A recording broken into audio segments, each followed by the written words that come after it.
Alright, hey everybody. I'm going to do another rehouse here. Um, this is my female Namaquensis. Probably not pronouncing that right. I cannot remember the common name. I think something bronze baboon or something. It's in the same genus as H. pulchripes, or the golden blue lake baboon. And it's basically like a bronze copper, very gorgeous baboon. And when I got her, I put her in here. But now I want to put her in something more like this. Which I will show in just a bit. But yeah, so I'm going to go through the process of what to do, or what needs to be done, or whatever the case may be. Usually I have 2 sets of tongs. She is, I don't know, 4 inches or so. I think they get around the same size as H. pulchripes, if I am not mistaken. What I'll do is have 2 sets of tongs, a long paintbrush. I think I get these at like Hobby Lobby, but the longer the better. Little one. Avada Kedavra. No, I'm just kidding. Catch cup of some sort with a lid. I also like to use rehouse tubes. With her, I'm going to try to put her in one of the torrential room. It's one of the bigger rehouse cubes, squares, rectangles. If you don't know what a rehouse tube is, basically, it doesn't have to be exactly this. This is a brand from a company in the overseas in Europe, but it has 2 lids. Then just pop on and pop off the same side. That way you put in the tarantula in one end. Even if it runs, it's going to run and hit, and then most of the time once they hit a wall, they just kind of stop. Even if not, you can always just keep it to the ground to where they can't get out, or put on the other lid. So that's what I'm going to do. Or hopefully. But yeah, this is her. I know I have the label upside down on the camera, but that's because I always face the hides, the intended hides, to the back of where I place them. Try to give them that choice of light, dark, kind of area. And she in particular made her hide on this side, so that's why I'm going to do this. We'll see if we can get her out. Take a look.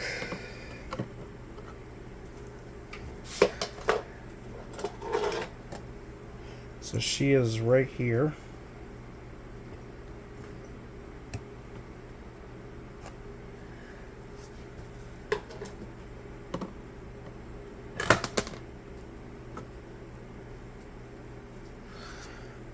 Let's see, where's my paintbrush? There we go.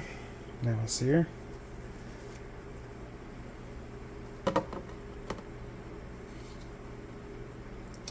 Okay, so she's going to come out on this side. So you can't see it, but there's a tunnel. So I predict that she's going to come out on this side. So just in case, what I'll do is I'll take this lid, just like so, and just go ahead and poke her and prod her out.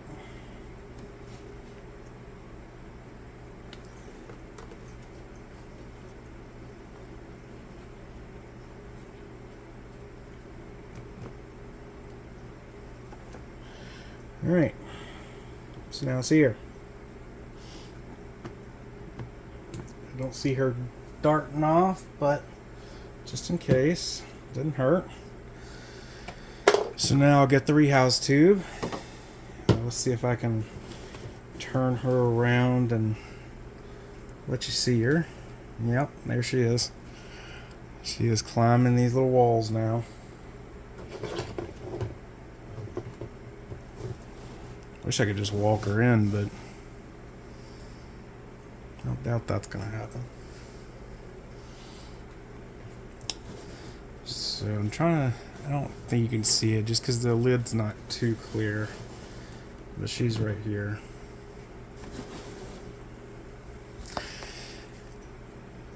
And honestly, she could probably stay in there.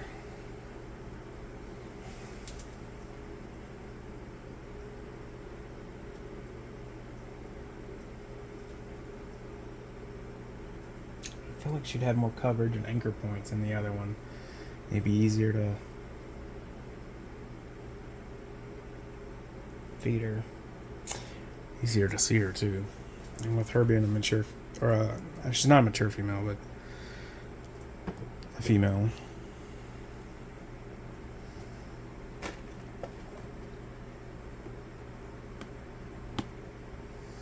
So let me just boop her down a little bit.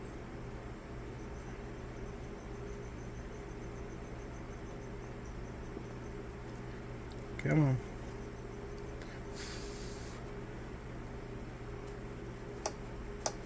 she's gonna be stubborn. Okay.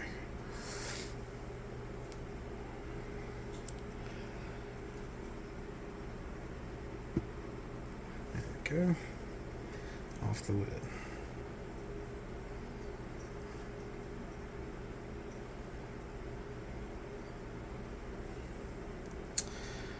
So now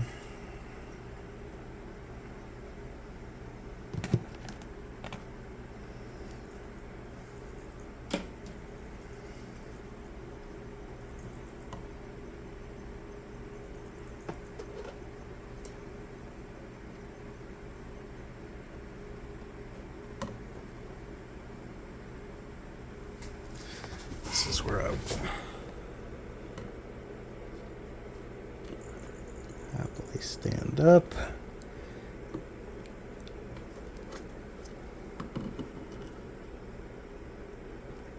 She's going to run to the corner. That's perfectly fine because that's what I want.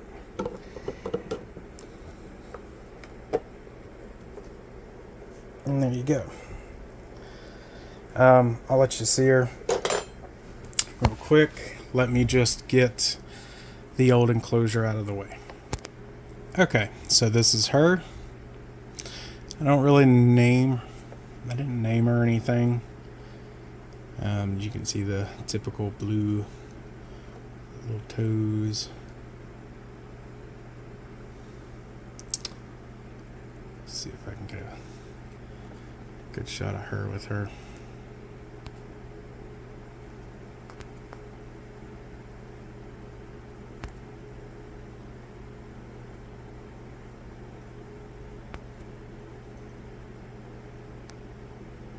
Let's actually turn this light off.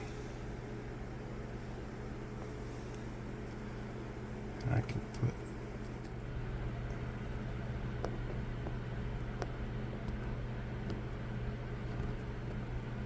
yeah. So that's her.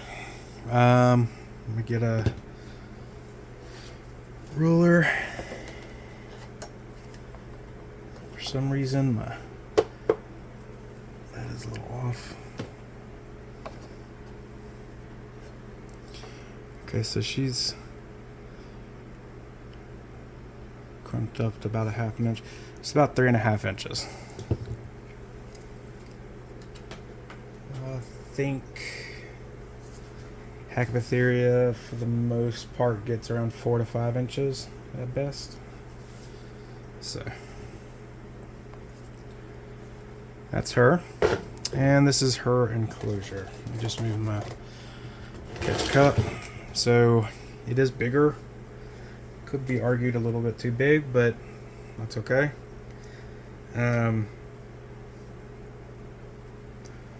This this will make it easier to water her. It'll make it easier for her to have anchor points more. It's a little bit more put together. And yeah. So sometimes, like, what I like to do is, if I want them to go, for example, this way, and we'll do this, face them that way.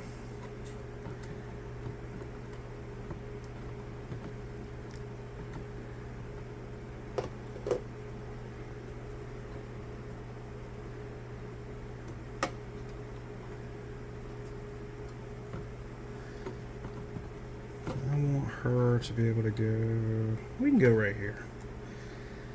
I think that's okay.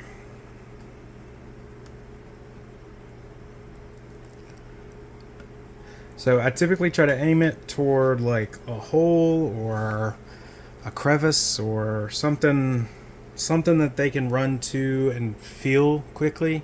Once they leave the tube, they're going to look for the first thing they can touch, and if that's the other side of the tube, that's where they'll run. So I try to prevent that by giving them right to the ground, maybe around some foliage, things like that. Doesn't always work, and that's okay.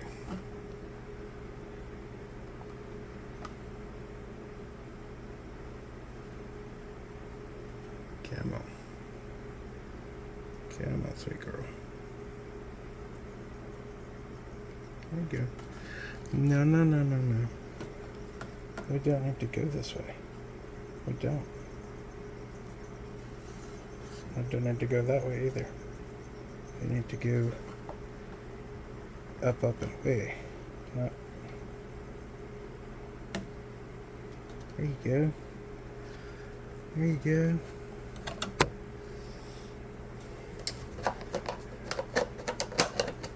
I'm gonna get a picture so that you can see it. Or aim it down a little bit. But yeah, this is the enclosure. Give me 1 minute and I'll get it more stable. Okay, so this is her. I'll go ahead and close the top just because I'm not going to do anything else with her right now. But this is her new enclosure. Definitely